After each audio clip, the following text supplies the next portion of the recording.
Donald Trump की tariff की वजह से इंडिया, चाइना और रशिया करीब आ जाएंगे और एक किस्म से एक गठबंधन बन जाएगा उनका अगेंस्ट अमेरिका। कि ये तो कभी सोचा भी नहीं जा सकता था कि इंडिया और चाइना जो है वो भी इकट्ठे हो सकते हैं कभी एक प्लेटफॉर्म पे।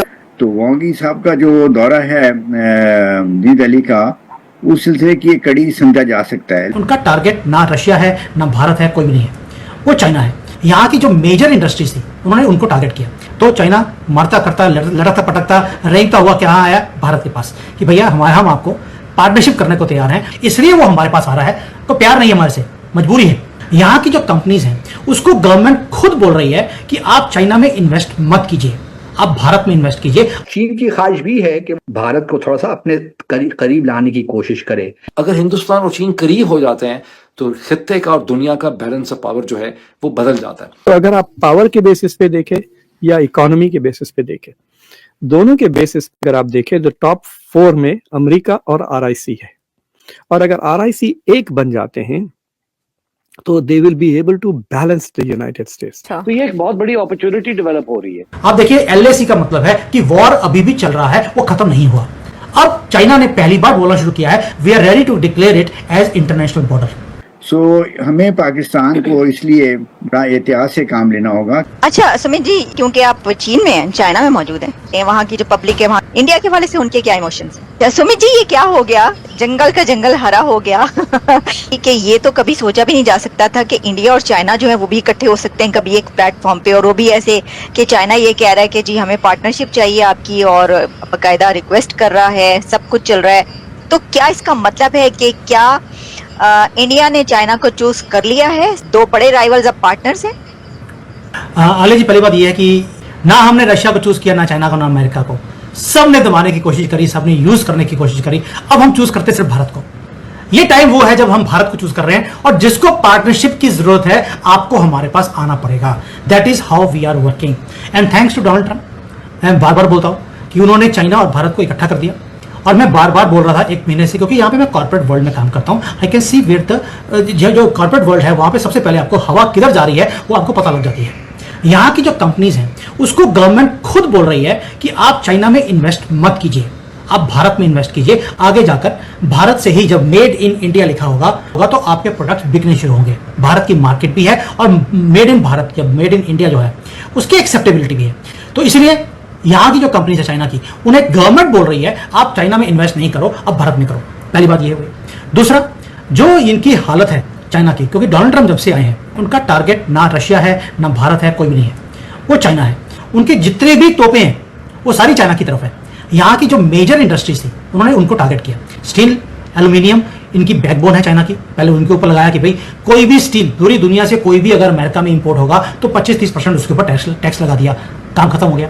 उसके बाद इन्होंने बोल दिया कि इलेक्ट्रिक व्हीकल्स हैं, सोलर है, जो कि बैकबोन है, इलेक्ट्रॉनिक्स है, जो चाइना की बैकबोन है, वो भी अगर आएगी तो उसके ऊपर हैवी टैक्सेस है। सोलर के ऊपर तो 3500 का टैक्स है अगर वो चाइना से। तो चाइना की रीढ़ की हड्डी तोड़ के रख दी है अमेरिका ने। अब चाइना अपने आप की सर्वाइवल के लिए क्या करेगा? उसको भारत की तरफ आना पड़ेगा, क्योंकि यूरोप को भी बोल दिया है अमेरिका ने कि आपको चाइना से कोई प्रोडक्ट नहीं खरीदना है। तो चाइना मरता करता लड़कता पटकता रेंगता हुआ क्या आया भारत के पास कि भैया हम आपको पार्टनरशिप करने को तैयार हैं, आप बॉर्डर खोल दीजिए, आप बॉर्डर से ट्रेड कर लीजिए, बाय रोड कर लेंगे, कि जो भी प्रॉब्लम्स हैं हम उनको सॉल्व करने को तैयार हैं, इसलिए वो हमारे पास आ रहा है। तो प्यार नहीं हमारे से, मजबूरी है।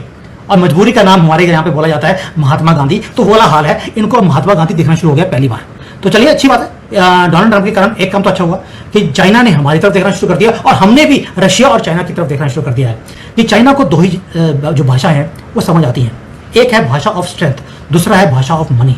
इस वक्त चाइना बिल्कुल मिट्टी में लगा हुआ है। इस वक्त जो लॉन्ग टर्म स्ट्रेटेजी वॉर है, जो लाइन ऑफ एक्चुअल कंट्रोल जिसको बोला जाता है LAC, आप देखिए LAC का मतलब है कि वॉर अभी भी चल रहा है, वो खत्म नहीं हुआ।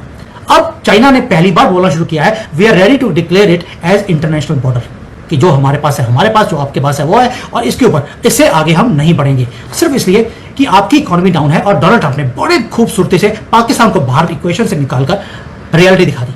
अच्छा सुमित जी, आपने बात की, मुझे बताइए, क्योंकि आप चीन में हैं, चाइना में मौजूद हैं, वहाँ पे क्या इमोशंस पाए जाते हैं? वहाँ की जो पब्लिक है, हम तो यही समझते हैं कि वहाँ पे बड़ी पाबंदियां होती हैं और पॉलिटिक्स पे बात नहीं करने दी जाती। इस तरह की चीजें हैं क्या? ऐसा है या लोग अपने इमोशंस दिखाते हैं? वो इंडिया के साथ दोस्ती वहाँ के चाइना के लोग चाहते हैं नहीं चाहते? क्योंकि पाकिस्तान के तो बड़े दोस्त हैं जो चाइनीज। इंडिया के वाले से उनके क्या इमोशंस हैं? देखिए, as far as China is concern, पहली बात आपने 2-3 चीजें बिल्कुल ठीक कही हैं कि यहाँ पर अपना ओपिनियन वो चाइनीज दे नहीं पाते हैं क्योंकि कोई प्लेटफॉर्म ही नहीं है। और अगर कहीं आपने कंट्री के खिलाफ बोल दिया या आउट ऑफ द लाइन को लाइन बोल दी तो प्रॉब्लम हो सकती है। तो उस डर के मारे लोग बोलते नहीं है। अब कई लोग बोलते हैं यार तुम चाइना में बैठे हो, तुम बोल कैसे देते हो? एक तो भैया मैं हिंदी में बोल रहा हूँ, मैं इंग्लिश में नहीं बोल रहा हूँ, ना मैं चाइनीज में कोई वीडियो बना रहा हूँ। और दूसरी बात यह है कि मैं कोई चीज़ कंट्री के अगेंस्ट नहीं बोल रहा हूँ, जो है वैसा ही बोल रहा हूँ। जो पब्लिक डोमेन में चीज़ें आती हैं मैं वो चीज़ों को देता हूँ। मेरे पास कई ऐसी चीज़ें भी हैं जो पब्लिक डोमेन में नहीं है, मैं उनको टच ही नहीं करता। तो मुझे मालूम है कि रेड लाइन क्या है। As far as emotions are concern, मैं खुद एक चाइनीज के साथ मेरी मैरिज हुई है, तो हमारी रेगुलरली डिस्कशंस होती हैं इसके ऊपर कि what do they think about India. Chinese के अंदर एक ही चीज़ है, उनको लगता है कि अमेरिका भी हमारे नीचे है, पाकिस्तान की तो कोई औकात ही नहीं है, और भारत भी अभी उभरता हुआ है, अभी उभरा नहीं है। As far as their personal opinion is concern is that अभी टाइम लगेगा भारत को हमारा मुकाबला करने में। कोई बहुत बड़ी इकॉनमी है, उसको वहां तक पहुंचने के लिए बहुत मेहनत करनी पड़ेगी, अभी टाइम लगेगा।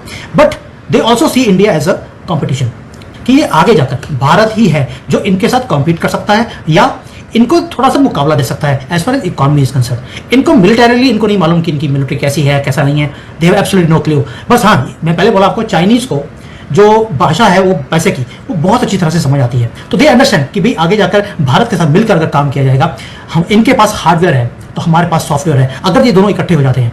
यहाँ पर जो चाइना में दे अंडरस्टैंड वन थिंग कि टारगेट चाइना है, और मैं भी समझता हूँ टारगेट चाइना है, ना भारत है, ना रशिया है, ना कोई और है। This is what people in the industry and common